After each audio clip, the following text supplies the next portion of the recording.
Hello and welcome to the Tech Lunch Podcast, where we encourage our listeners to learn something new about tech every week. This can range from learning about new and exciting applications to the advancements in coding and technology. If you are always learning, you will always be a step above the rest. Take the time during lunch or during a break to listen and learn, kind of like a lunch and learn, but for the ears. This podcast will open the listeners' ears to new and exciting technologies they may have not been purviewed to in the past. These topics will range from manufacturing technologies to data collection technologies and everything in between. Hello, I'm Nick. Hey, I'm John. And we don't really have Ed with us tonight. We're actually trying a new way of doing this. Trying to do things over the interwebs. Getting a little Um, fancy. Yeah, get a little fancy, some people not feeling well, stuff like that. Ed's moving. So, Yeah. life's getting in the way. So, but hey, it still does not mean we can't bring you at least a quality product.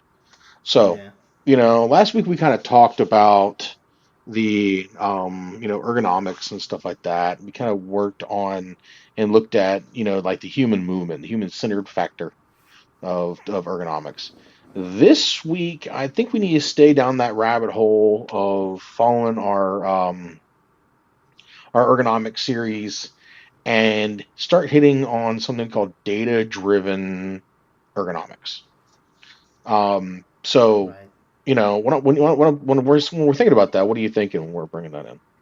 So data driven. I mean, we could break this down into the two. We've kind of explained a lot of the ergonomics and what that is, and we can get into that detail as well on the specifics in specific situations here coming up. But we're talking about data driven. We're making decisions based on thousands or hundreds of thousands of takes. Like you're doing the same motion over 5 years, and you take those inputs. You put some sensors maybe somewhere in that process, or you do some timing, and you see how long does it take me to do this process, or what kind of stress am I putting my worker on if you're looking at it from that side, or what kind of stress am I putting on my robot if you're looking at it from that side. But if we put those together with data driven analytics and put that in with ergonomics, to me that means that you're using not only existing movements or existing ergonomics, but you're taking the data that was generated by them and trying to make your things, or trying to improve those processes, right? To me, I would say this is a no-brainer. You should be doing this. If you have anything in your business that's technology based, hell, if you have anything that's labor intensive in your business and you're not using any type of data analytics, you're kind of behind the ball. Oh yeah. Yeah, because that worker's gonna I mean, I know we're talking more in an industrial world, but I've had some comparisons, some nieces and nephews that work at like a grocery store, right? And they're like, man, I'm working at Walmart. We're moving all these pallets. I'm constantly having to stock. This is a very busy Walmart. And then conversely, you look at Aldi's. They have a different process, a different setup. You're still probably the same level of employee, right? But they're relaxed and they're sitting and they're loving their life instead of hating it, like dreading coming to work, right? Yeah, I think that's the That's just one European way of it instance. too. Yeah. Oh, I didn't know that. Because it's like everywhere I've been to, Europe a few times, and you go to some of these places, and it's either A, the human ain't doing nothing, Yeah. or B, they are, incredibly well taken care of and relaxed. Like you said, Lidl, Aldi, Rewe, all of the, like, for example, I go to Germany a lot. All of the German, um, uh, like grocery stores, your cashiers are sitting down the entire time. Yeah. Like they're not on their feet, and then, here's looking to you, Publix. Yeah. Well, wait. Lowe's Food put beer in there, so I mean they got you beat. Yeah, So. yeah, that is true. That is true. Uh huh. You may be relaxed when all of your customers are drunk. Yeah. Right. At least you get a good laugh, throughout the afternoon. Some entertainment. Yeah. Yeah, that Yeah, or it's just a time where the dudes are like, "Hey, I'm gonna go grocery shop," and they stay at the grocery store for 2 hours drinking beer. yeah, Always forgot what I something. came here for. Exactly, and you don't believe under the Yeah, bag of chips and a thing of donuts. yeah, exactly, And maybe a exactly. steak or two. And you really just only went for toilet paper. Um, But yeah, but we digress. I mean, we yeah. talk about the beer all the time, but no, the data driven ergonomics. Like when you think about it, I mean, you could take this in many different Oh yeah. sectors of the workforce. But if you were to kind of take this and run with it, who do you think would benefit the most from these changes that done with data driven? You're really dealing on like the labor market. Um, you're dealing in the manufacturing environment. However, a lot of guys in the manufacturing sector have put a lot of money and time and energy and stuff like that into kind of, I guess, are foreseen, I guess you could say, and how their employees feel. Some companies are some ways, some companies not so much. We all hear about the bad companies. We never really hear about the good companies out there. Yeah, that's true. You start dealing with manipulators of how many times I got to pick this thing up and put it back down, and stuff like that. You start dealing with repetitive stress injuries, stuff like that. Mm-hmm. So it's like if you really want to do something, you do a hypothetical approach and you would run it until you get failure. Don't push the person past failure. Just make sure that you got somebody who agrees to what's going on. Test out the Yeah. process. Find out how many times during the day he picks something up and sets it down. Make a check mark and record it. Make sure he records the steps he takes from point A to point B to deliver parts and material. So, and then figure out how to take that and remove a lot of the human element out of it. Not saying take the dude's job, but remove the human element out of it to reduce the amount of steps they have to take, reduce the amount of time they have to be bent over picking something up, put it at a higher level, deliver it via forklift, hand truck, that type of stuff. And then I think the second kind of organization that could really deal a lot with data driven ergonomics is the package delivery personnel out there that are running Mm-hmm. for UPS, FedEx, DHL, Amazon. Yeah, it's only Um, getting a bigger workforce. There's just more and more people ordering online. So right, and yeah, we see the blue trucks all over the place. The Amazon trucks. You can hire 1,000 people. However, that still does not take away from the fact that these people aren't taken care of. yeah. You No, know, no, no. It makes a point, and we're not trying to make a stand on the union one way or the other. But when they're no, trying to no, fight for unionizing and things like that, and they may not be happy in their situation, right? Doesn't mean yeah, that it's right. I don't want to say if it's right or wrong. We won't get into that, but it's just something that if you have a happy employee, you're probably going to have more efficient work, as well as you don't have to force them to come into work anymore, right? Like right. they're happy to be there. They're enjoying themselves, It's like we talked and about last time. Ask questions. oh yeah, like how you feeling?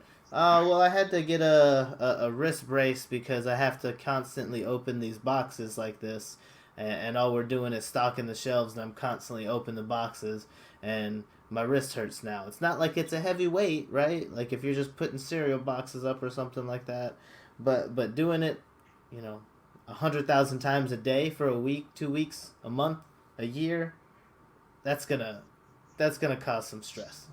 Yes, that's a repetitive stress injury.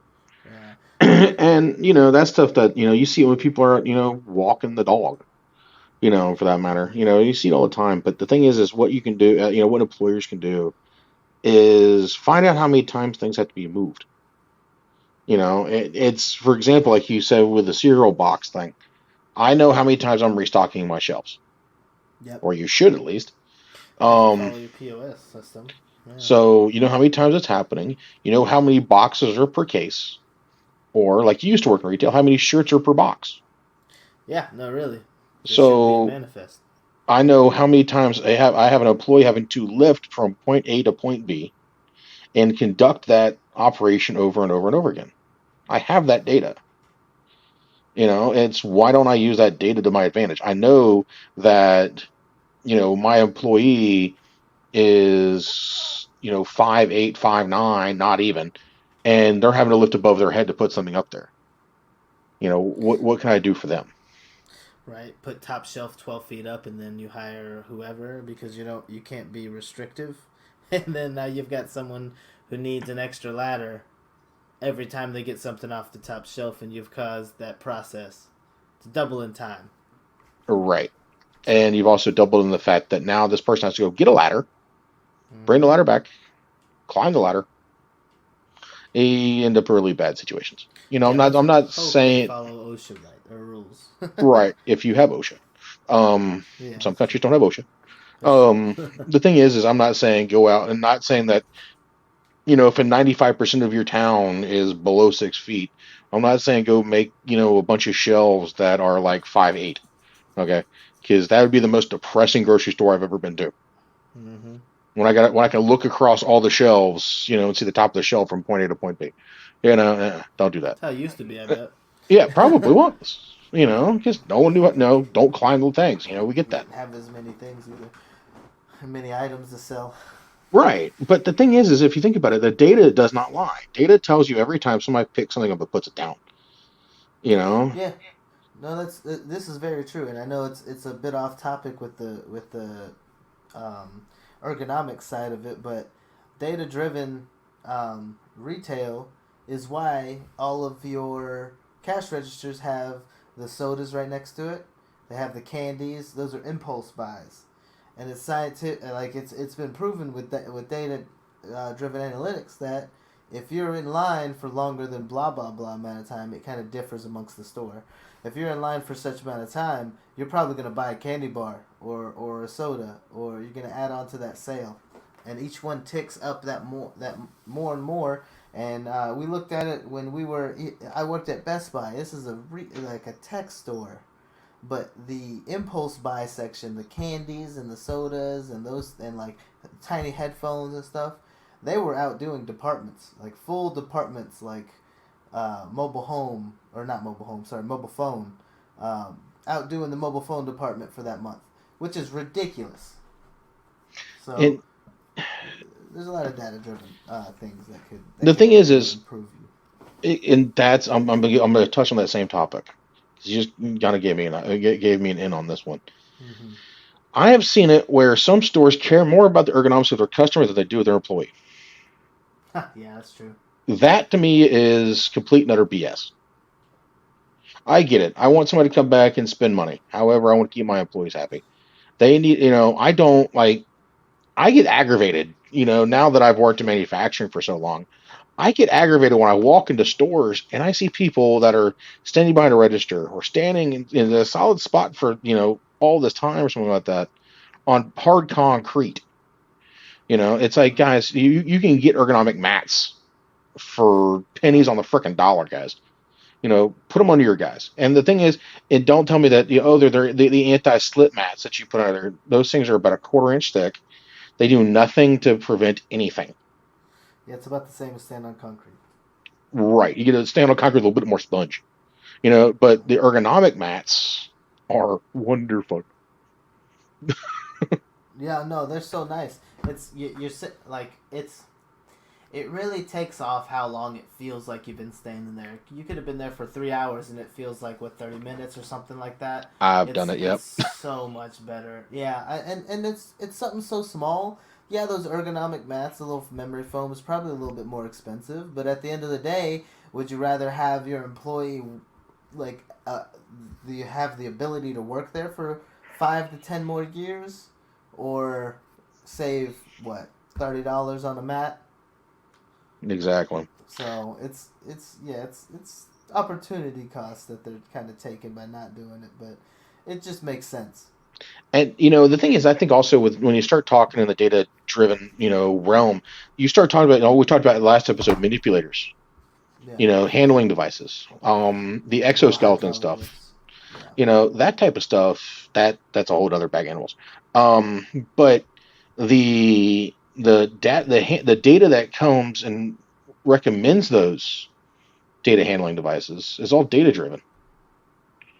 I have to Right. have the data in my hands to be able to say, okay, cool, let me go buy a manipulator and use it for this because I can see that this piece weighs 10 pounds or 5 pounds, and I have an employee lifting it, you know 80, 90 times during a shift, maybe more than that, and now we've got an injury. Yeah, there's only a matter of time. It's only a matter of time. Those hydraulic assisted lifts are a lifesaver because you can not only like in some situations you may have just said, "Hey, we don't have this. Let's add a second worker and pay. You have to pay for a full second worker." Now, I'm not advertising for removing anybody from the workforce, but on the other side is you can have one person as a lifter and another as a spotter now. So someone's like watching instead of both people focusing on lifting it. So it's just a whole bunch of opportunities that you can potentially get hurt that having a lifter helps with. It's amazing. We see it in action all the time. Yeah, and they're not that expensive, guys. You No. might, for the really good ones, you may spend, fifty to $60,000. However, I guarantee you that $50,000 to $60,000 is cheaper than lifetime medical on workman's comp. I was gonna say workers comp because like the second they drop it on their head and you didn't make them wear a bump cap or any hard hat, that's on you now. And the second that part that has to be lifted is above whatever you put on your job description. Let's say you said it needs to lift up to 50 pounds, and this is 51 pounds. Oh, you are liable now. So And you it's drop it on your it's foot, you're freaking there. You go. yeah. And now you've got to pay for those medical bills because it's technically above what you hired them to lift. So now you're kind of put in a position. So Yeah, it's one of those things where it's going to help you in the long run. It's going to keep the worker there for longer. Like not say it's going to make their job efficient, and that's what we're all kind of getting towards, and what we're all trying to work towards is the efficiency. and that's the thing is I've never seen where data lost. Yeah. It's I've always kind of led by it, but data has a one on no record against life. Last Yeah. time I checked, it does not lie. No. If No. I mean, you can't And the thing disprove it. is, exactly, if you have a medical sector, a medical department inside your company, or even not inside your company, and somebody has reported an injury at this location, one, two, three times, you don't have a problem. I have a reportable. You don't want that. If you work in smaller, environments, retail, stuff like that, is actively monitor your guys. Hire somebody to come in and collect that data. Even if it's another employee, bring them in and say, hey, I need you to collect data for me. I need you to do this. I need you to do this. You're my ergonomics guy. Put an ergonomics guy per shift and have them watch what people are doing, compare that data information, and start making decisions. Yeah. Yeah. I mean, it's just gonna speed you along as well. Like even if even if you're like using the data and then you're like, okay, well this is pretty efficient, you will find where the kind of the slowdown is, the bottleneck is going to be. So if maybe it's not the person lifting it, maybe it's the we need to get the part here faster, right?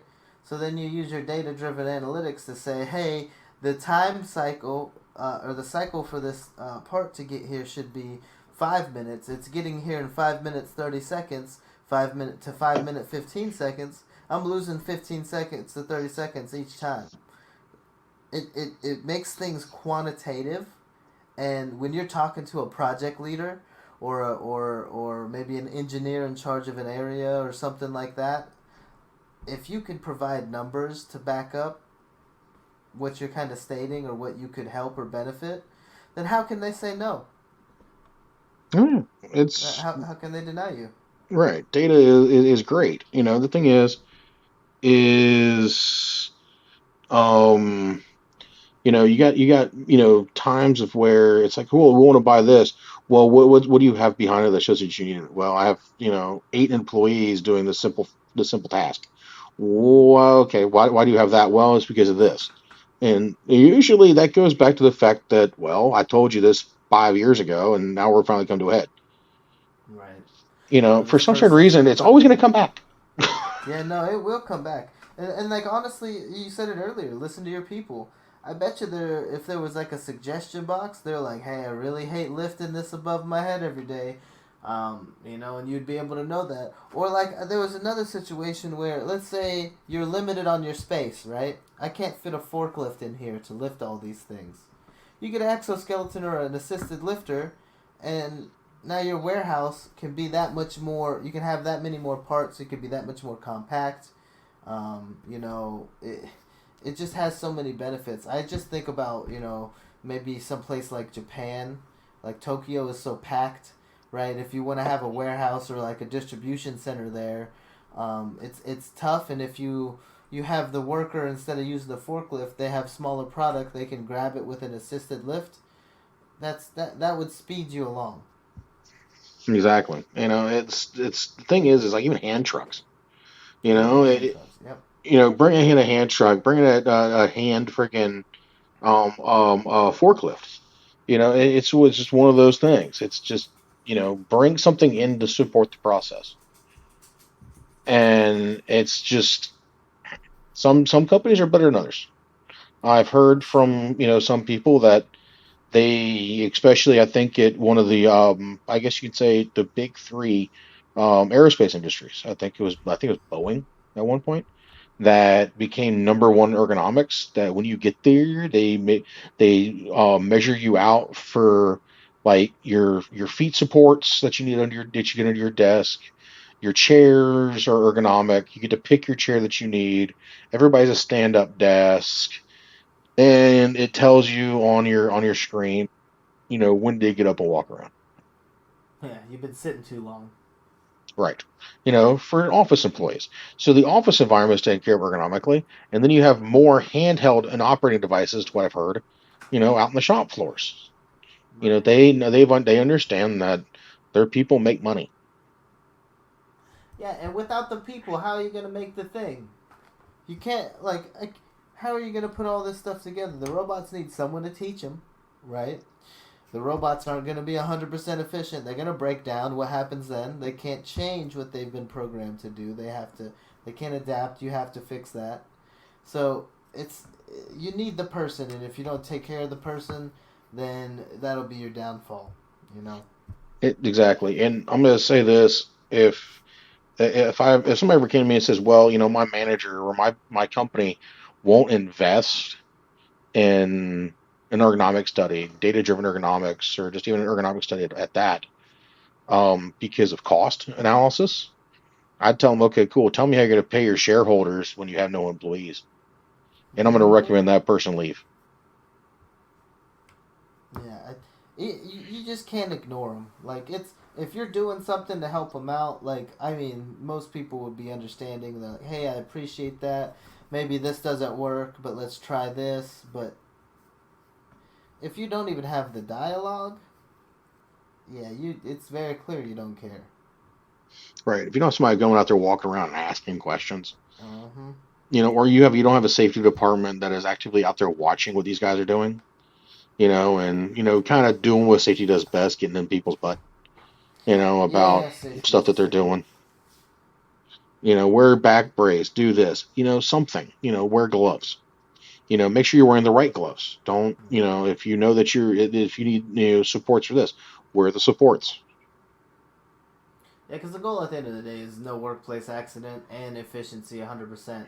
Now that's hard to do, but being safe is a choice as well in a lot of cases, and if you don't make that choice, then you're already setting yourself up to lose that person.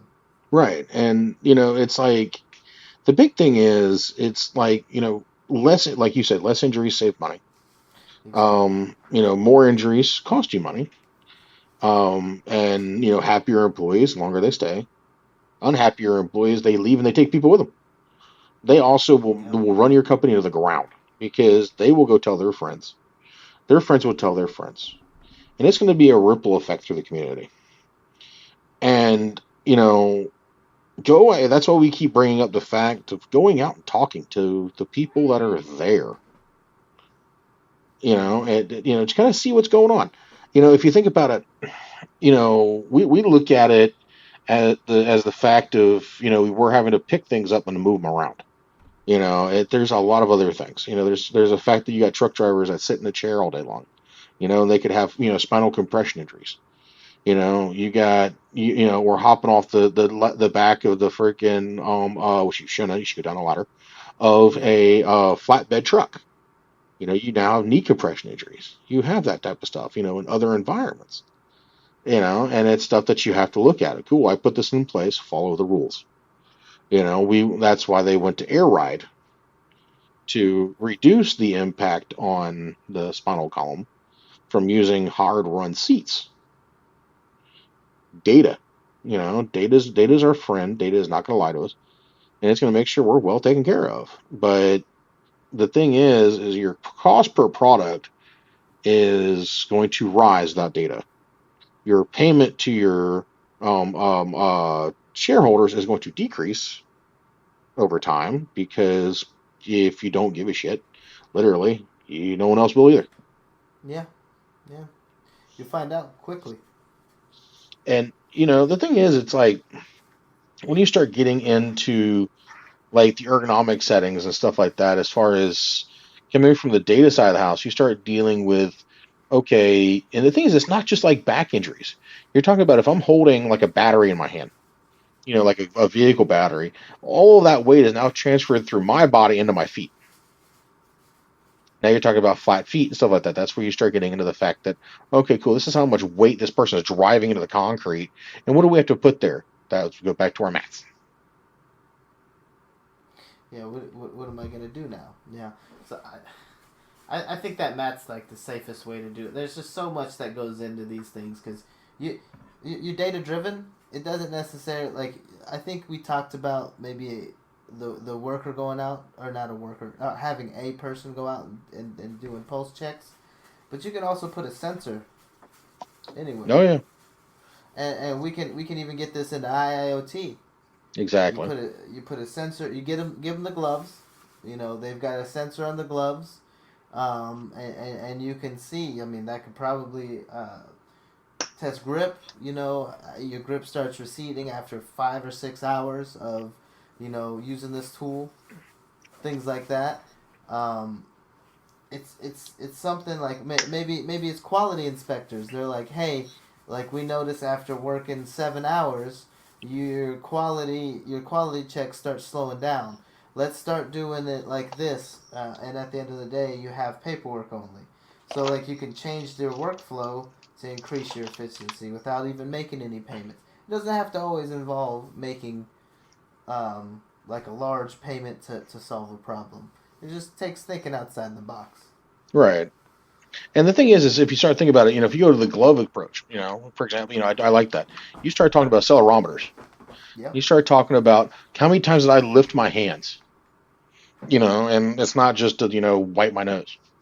It's just okay, cool. I'm lifting this. I'm lifting this. I'm lifting this. I can see how many times somebody moves, their arms. I've seen things online where people have a back brace. They have their some or like a back band. They have their have their employees wear or a like a looks like a A what is harness it? or some site. Yeah, that too. But it also kind of looks like an old pager, like an old Motorola pager. Oh, okay. And they have that on, and it's an accelerometer, and it shows the person sitting, squatting down, standing up, squatting down, standing up, and also tracks their back position. So it'll tell you if employee one, it doesn't, won't record names, it won't record any of that, but you have employees who are crouched over when they lift. You have people that aren't lifting with their knees. And it Hmm. tracks all this information and compiles all this information and gives you a report at the end of the month. Yeah, I mean, it's pretty impressive then, because that's something that, like, of course, with the safety, it's something that you can use to act on. Yeah. These are all just tools to improve your life, your quality of life, your quality of product. And the thing is, the IT companies out there, us other IT folks, the other guys who are like us that get into 3D printing and stuff like that. We have the tools at our disposal to help that environment tenfold. Yeah. We have the ability to build systems and software and hardware to help track data usage. Not really track data usage, but gather data for employees to have a better life. I think, and I think it is a charge that if you work in the IT environment inside of a factory or something like that, there should be some part of you that wants to help to make sure those guys are taken care of on the floor. Yeah, I mean it's hard because they do their job so that you can sit in a cushy office, and them being there allows you to be able to do what you do. So why not give back? Right. So Develop something. Have fun with it.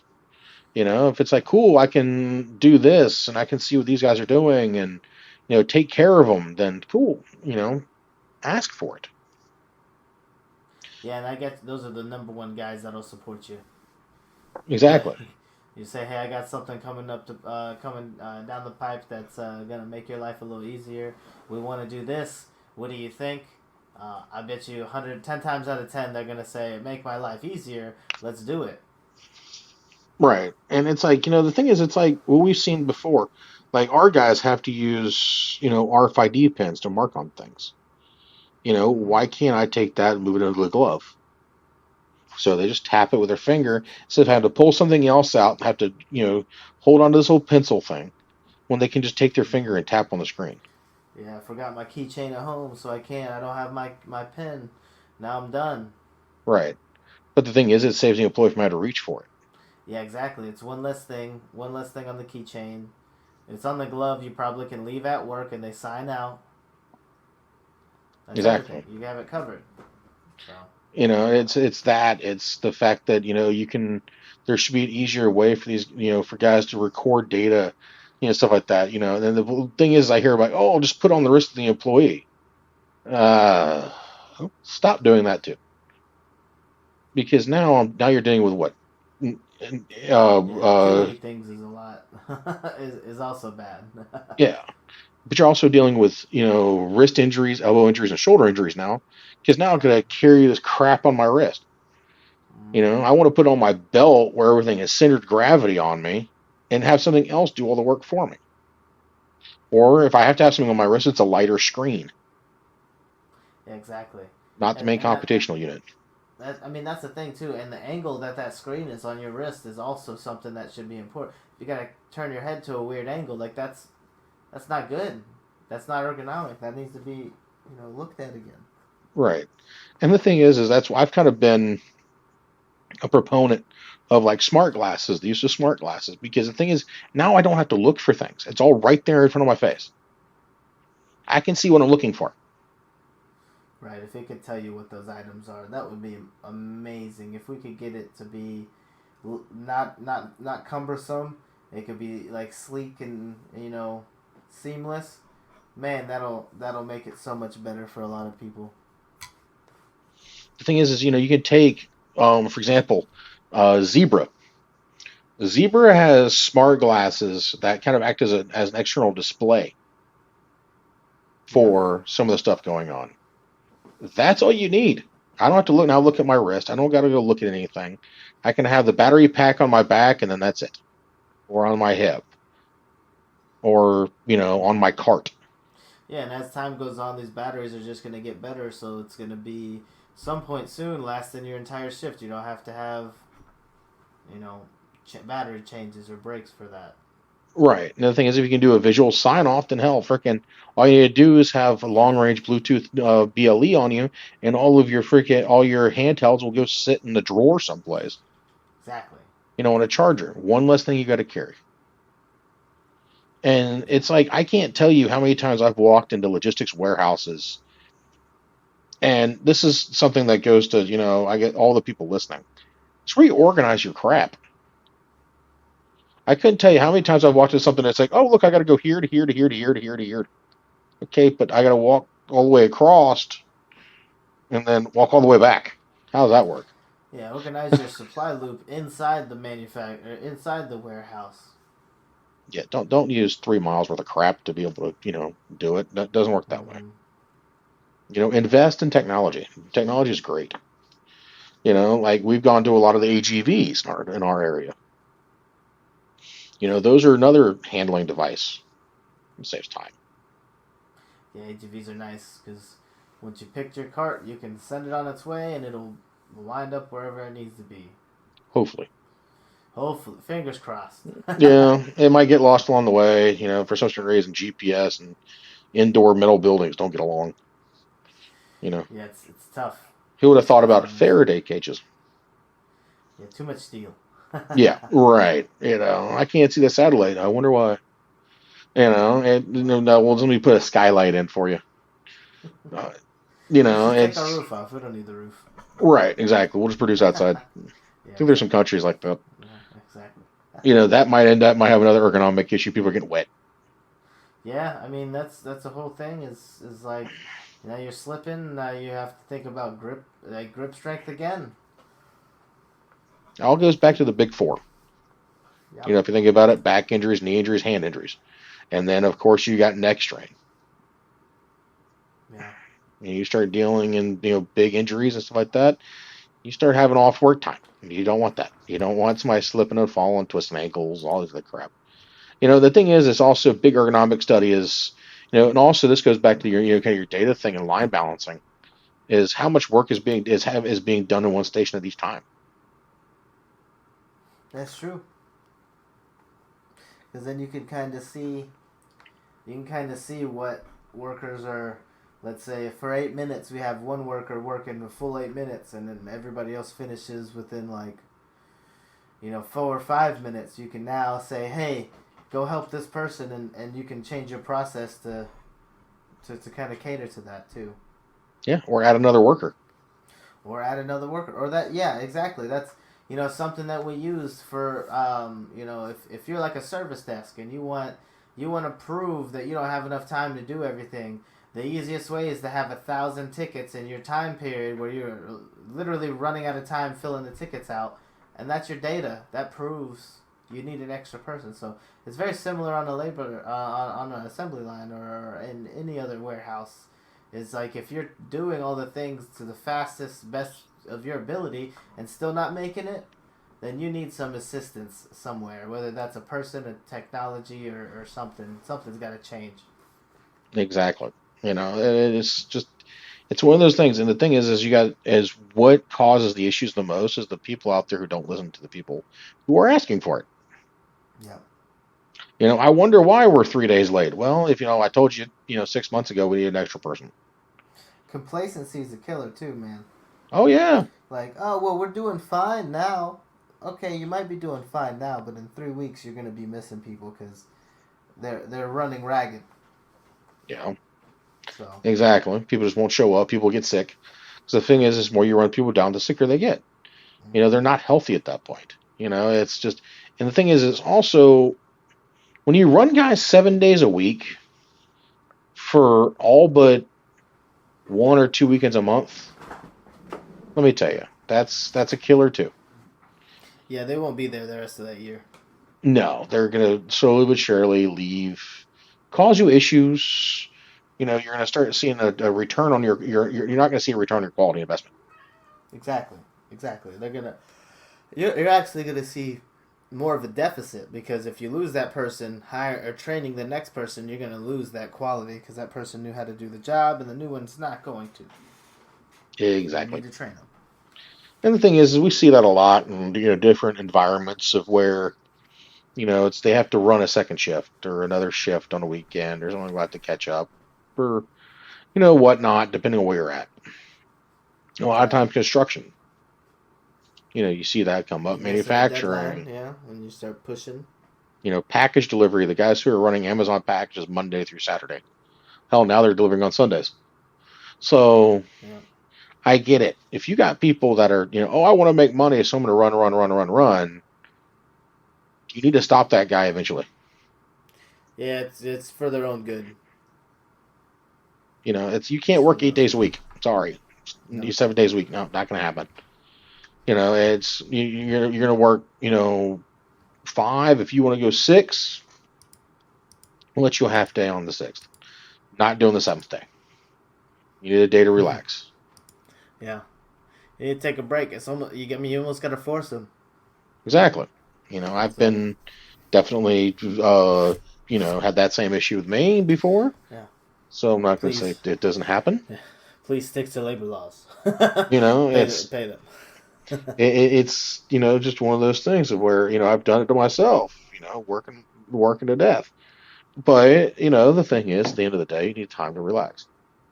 Maybe I should eventually take my own advice. Yeah, no, we tell you, but I mean, you don't hear us. Yeah, But no, it's kind of like peanuts. Wah, wah, wah, wah, wah, wah, wah, yeah. wah, wah, wah, wah. Yeah, take your own advice. Yeah, that might help eventually, wouldn't No, no. But no, yeah. I mean, all things considered, you know, I don't want to just wrap up and say like the major things, but like a few things that I think like are key takeaways is take care of your worker. The ergonomics is it doesn't have to be just for you. It doesn't have to be just for the bottom line either. Like getting more product out the door. It can be just getting quality product and making sure you have a worker for 10 to 15 plus more years by not running them into the ground. So I think that's one of the main things is like make the worker's life better, and you'll definitely feel it in your profit margin. Um, so you'll get a guy that stays for years and years on end, yeah, because they don't want to leave. yeah, They want to be there. They yeah. want to People be don't like part of your change, company. hmm That they want to be a manager, they want to be a supervisor, they want to be there. especially if you show that you care and they Right. care. They're just gonna keep that going, and I've seen it countless times. Just even taking the time and buying someone lunch whenever I knew that they accepted a double shift, and I didn't force it onto them, but they forced it onto themselves. And I see them taking a break, they don't have lunch. I'm gonna feed you. Like it's Yeah. little things like that that's gonna keep that person. That means that they're gonna pay it forward next time whenever they get the chance. So Right. like Retain the good it's ones. yeah, yeah. So it's okay to sacrifice a little bit in the moment. Right. And I think that kind of I think brings us to the end for this Mm. week. We can knock the dead horse pretty hard on the ergonomics Yeah. topic. And I really think maybe next week we kind of touch on a little bit more. We might don't want to leave people in All suspense here right. on the exoskeleton topics, Yeah, and I stuff think like that that. there's a lot of potential. I mean, like 10 or 5 to 10 years ago, people said that this is never gonna happen. Like it's not possible, but Moore's law is a thing, and they're putting transistors on smaller surfaces, and they've been doing it for so long that now these things are so small that they actually can be added. So Yep. pretty cool products coming out with exoskeletons, Yeah. or exoskeletons, I could say. Really cool tech, but I guarantee you it's not silent. But No, that's here nor there. And that's something that we'll touch on next week. And we just want to, from my side, I want to say thank you. We're getting a heck of a lot of people listening to us right now. A lot of people getting involved. We just launched a merch line, over on apparel.vulcanr3d.com. Go take a look at that stuff. Go support us over there. Take a look at some of the new shirts coming out. We try to release one or two a week, and just kind of, trying to be the forefront of some, 3D printing merchandise, maybe some, some other STEM related mm-hmm. t-shirts and knickknacks and whatnot. We'll keep you all updated on that other stuff. But, Well, they're all good stuff. I think having people as the listeners, part of the crew is the important part, and we love to grow with you. We love to see where you're from. We look at the map, and we get excited when we hit new countries. We excited when we hit new areas. Y'all leave us comments on some of the stuff that we're doing. Let us know what you think. Give us ideas of what stuff you want to hear. And also, make sure, we got a video out there or a post out there. Let us know if you want us to do a 3D printer and a vacuum chamber. You never know what Oh can yeah, happen with that's really that. cool. So, that's it from my side. I just want to say thank you. I'm going to turn it over to John for the parting shot. So, talk to you later. Yeah, guys. Just to kind of echo, Nick, I do this every week. It's nothing but appreciation from our side. We can't really do anything without without you guys. And even if it reaches one person, that's enough for me. So it's, anybody that we can kind of enrich with some of these things, it's always nice to have, always nice to hear. So if you have anything that we've kind of helped you out with, you could let us know on those things too, because I bet you we would not mind helping you out further as well. So just let us know what you got cooking, and we'll see what we can do. I'm gonna challenge you guys this week. So think about something in like your daily life, like that you could probably make easier with simple ergonomics. Like for me, it's as simple as organizing like your laundry room in such a way that you have dirty goes here, it gets moved into the washer here, and then you have like a kind of a conveyor belt or assembly line going through until it's done. Tell us about some of your things that you've kind of made processes to make things a little ergonomic. I have a hook that I hang on certain lights that make it easier for me to fold. The fitted sheets and things like that. These things can help you. Let me know what you got. Let me know if you have any ideas. Let us know. But other than that, guys, stay tuned. Check out the apparel. It's gonna start getting a lot bigger in that library. It's pretty cool stuff. So go ahead and get yours, and that's everything I had. So we appreciate it. All right, guys. Y'all have a good one. All right. Bye. Take care. Thank you for listening to the Tech at Lunch podcast, where we hope you learned something about tech during your break or during your lunchtime. If you did, please give us a follow to prevent missing future episodes. If you have any ideas or something you want to hear or learn about, please send us a show idea to podcast@vulcanara.com. Hope you have a good rest of the day and continue learning.